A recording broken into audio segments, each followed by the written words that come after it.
A'udzubillahi minasyaitonirrajim. Bismillahirrahmanirrahim. Assalamualaikum warahmatullahi wabarakatuh. Apa kabar Ananda semua? Alhamdulillahirrahmanirrahim. Kita bertemu kembali di channel daring pada kesempatan ini bersama Bapak. Kita akan berikan materi kepada kita bersama, khususnya untuk kelas 7 semester 1. Baik, pada kesempatan ini Bapak akan mulai materi kita, yaitu materi Al-Quran Hadis, ya. Barangkali Ananda semua sudah kenal namanya Al-Quran, ya. Barangkali semuanya sudah tahu, bahkan sudah punya itu Al-Quran. Namun terkadang kita belum tahu apa itu Al-Qurannya sebenarnya, ya. Apakah definisinya, apa artinya, apa fungsinya, apa maknanya. Jadi pada kesempatan ini kita akan berbagi kepada kita bersama, yaitu Al-Quran itu secara bahasa itu berasal dari bahasa Arab, yaitu qara'a yaqra'u Qur'anan, yang berarti bacaan.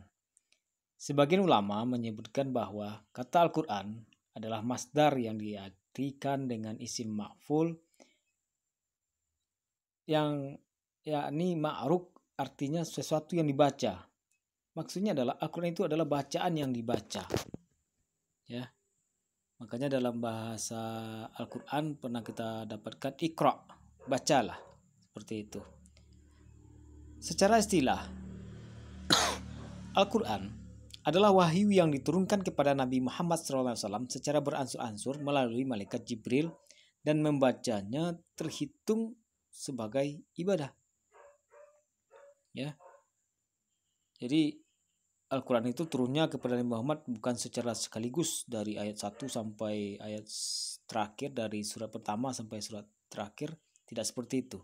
Tapi adalah beransur-ansur, ya, sesuai dengan kejadian, bertahap datangnya, ya. Lanjut. Al-Quran adalah sumber hukum Islam yang pertama, ya. Sebagai sumber hukum yang pertama dan pedoman hidup manusia, Al-Quran memiliki beberapa keistimewaan dan kelebihan dibandingkan kitab-kitab suci yang lain, ya.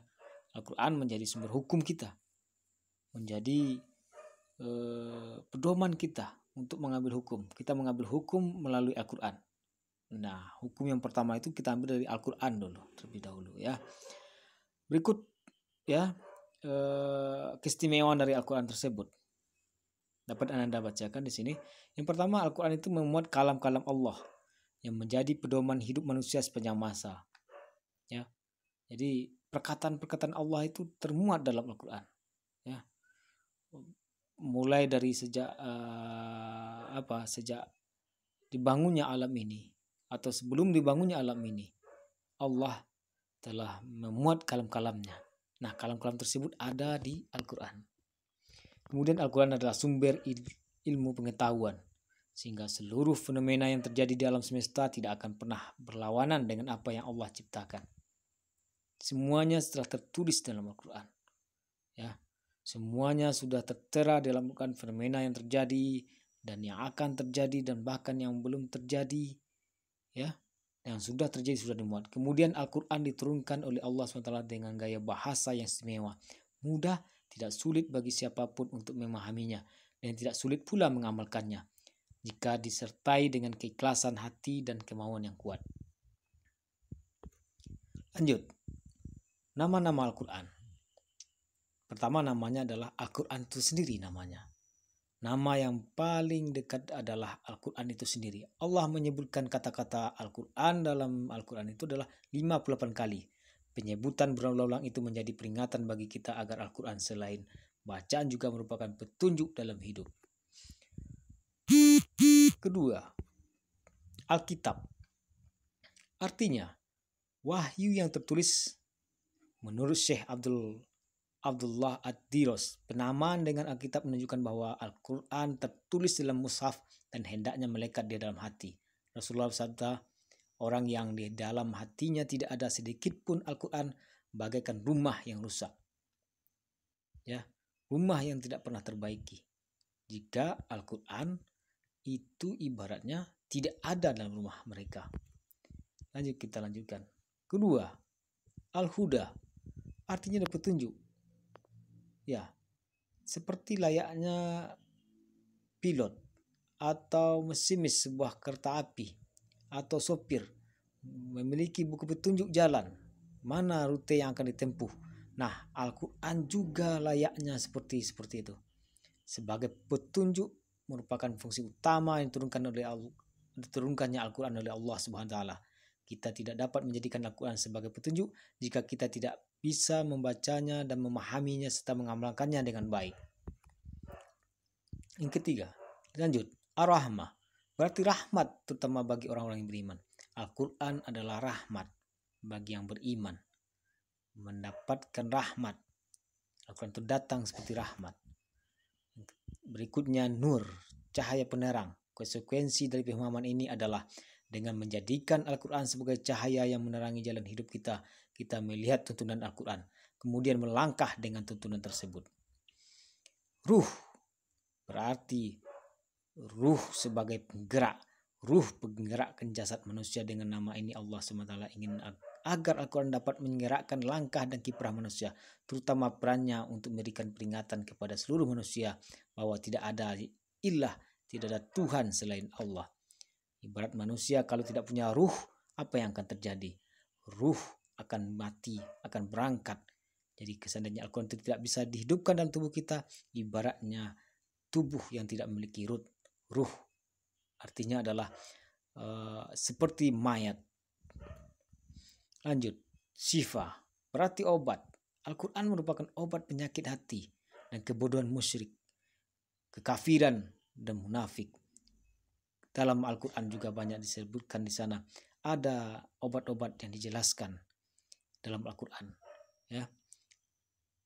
Obat hati, penenang jiwa, bahkan obat fisik sekalipun ada dijelaskan dalam Al-Quran. Lanjut, al-haq, berarti kebenaran. Tidak ada yang tidak benar dalam Al-Quran. Al-Quran adalah kebenaran. Kita harus meyakininya itu seperti itu. Sebagai seorang muslim, kita harus meyakini bahwa al-haq, Al-Quran adalah sebuah kebenaran. Bayan, berarti penjelasan atau menerangkan. Dalam Al-Quran dijelaskan bagaimana kejadian-kejadian yang pernah terjadi, kejadian yang sedang terjadi, kejadian yang belum terjadi. Ya, menerangkan hukum, menerangkan kepada manusia, petunjuk bagi manusia. Mau'izah, berarti pelajaran dan nasihat. Dalam Al-Quran terkandung pelajaran. Ya, banyak pelajaran-pelajaran dari kisah-kisah yang ada dalam Al-Quran. Nasihat, itu juga termasuk seperti itu. Ya, banyak nasihat untuk kita yang bisa kita pedomani dalam kehidupan kita sehari-hari. Zikru, berarti yang mengingatkan.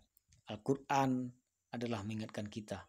Jika tidak kita hidupkan nuansa Al-Quran tersebut, maka siapa yang akan mengingatkan kita dalam kehidupan ini?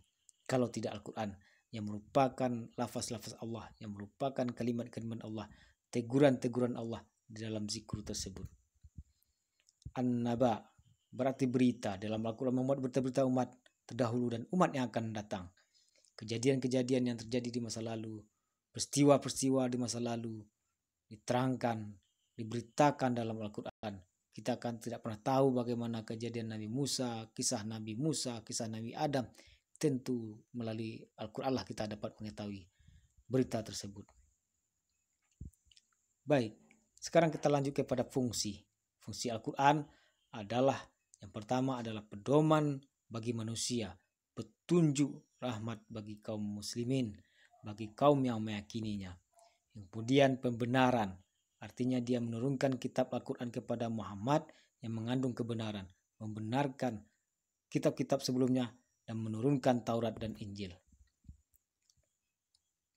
Kemudian sebagai pembenar kitab-kitab terdahulu, Al-Quran berfungsi sebagai pembenar kitab-kitab terdahulu. Bahwa di dalam sebelum turunkannya Al-Quran ada kitab-kitab yang sudah diturunkan oleh Allah kepada nabi-nabi dan rasul sebelumnya. Kemudian sebagai pembawa kabar gembira dan peringatan, Al-Quran membawa berita gembira dan peringatan bagi orang-orang yang mengingkarinya. Samping itu Al-Quran menjelaskan kriteria golongan yang memperoleh berita gembira yang mendapatkan ancaman dan peringatan. Kemudian sebagai sumber pokok ajaran Islam, Al-Quran merupakan sumber pokok ajaran Islam yang pertama. Sebelum kita mengambil yang lain, kita melirik dulu dalam Al-Quran, mempedomani Al-Quran sebagai sumber pokok ajaran kita. Tidak boleh kita mengambil ajaran pokok selain dari Al-Quran. Lanjut kita ke pengertian hadis. Hadis adalah segala perkataan, perbuatan, ketetapan, dan persetujuan Nabi. Apapun yang bersumberkan dari Nabi, itulah yang dinamakan dengan hadis. Dalam secara bahasa artinya hadasa, yang berarti baru. Hadis juga berarti kabar, artinya berita.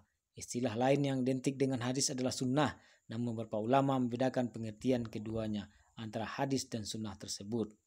Pengertian sunnah inilah yang identik dengan hadis. Meskipun beberapa ulama membedakan bahwa hadis adalah segala sesuatu yang dinukil dari Rasulullah, sedangkan sunnah adalah amalan-amalan yang dilakukan oleh Rasulullah dan para sahabatnya, yaitu kehidupan yang hidup di masa beliau. Hadis sebagai sumber hukum kedua setelah Al-Quran. Setiap umat Islam wajib mengakui dan mengikuti petunjuk yang ada dalam hadis. Mengikuti hadis Rasulullah SAW berarti menaati Rasulullah, mentaati Allah Subhanahu wa Ta'ala.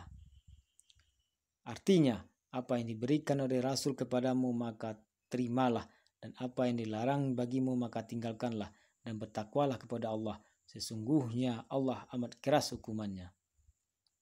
Kemudian fungsi hadis adalah, hadis memiliki beberapa fungsi, seperti menguatkan, menegaskan hukum yang terdapat dalam Al-Quran, hujah yaitu argumentasi bersifat nakliyah. Setelah Al-Quran bayan yakini menjelaskan kandungan Al-Quran yang masih bersifat global atau belum terperinci, dan manhaj itu pedoman amaliyah bagi kaum muslimin. Kita semua tahu bahwa Al-Quran belum menjelaskan secara rinci, maka dalam hadislah dirincikan tentang apa yang dimaksud dalam Al-Quran. Anak-anak ada semuanya. Fungsi hadis berikutnya adalah bayan, menjelaskan isi kandungan Al-Quran dalam kedudukan sebagai bayan, penjelas Al-Quran. Hadis memiliki fungsi sebagai berikut: menguatkan dan menjelaskan hukum-hukum yang tersebut dalam Al-Quran yang dikenal dengan istilah fungsi takkid. Kemudian memberikan penjelasan, menjelaskan arti yang masih umum atau ijmal, seperti kata salat, karena dapat saja salat itu berarti doa, sebagaimana dipakai sebagaimana dipakai secara umum pada waktu itu. Kemudian Nabi SAW melakukan serangkaian perbuatan terdiri dari ucapan dan perbuatan dalam rangka menjelaskan apa yang dimaksud dengan salat pada ayat-ayat berikutnya. Kemudian fungsi hadis adalah merinci apa-apa yang ada dalam Al-Quran. Ya. Kemudian membatasi apa yang dalam Al-Quran. Menetapkan sesuatu hukum dalam hadis yang secara jelas tidak ada dalam Al-Quran. Barangkali untuk pertemuan kali ini kita cukupkan sekian dulu. Kepada Ananda semua, semoga ada manfaatnya. Kita lanjutkan pada materi selanjutnya. Silakan Ananda catat, kemudian Ananda lakukan penelaahan. Silakan diringkas materi ini. Barangkali itu yang dapat Bapak sampaikan. Kita tutup. Assalamualaikum warahmatullahi wabarakatuh.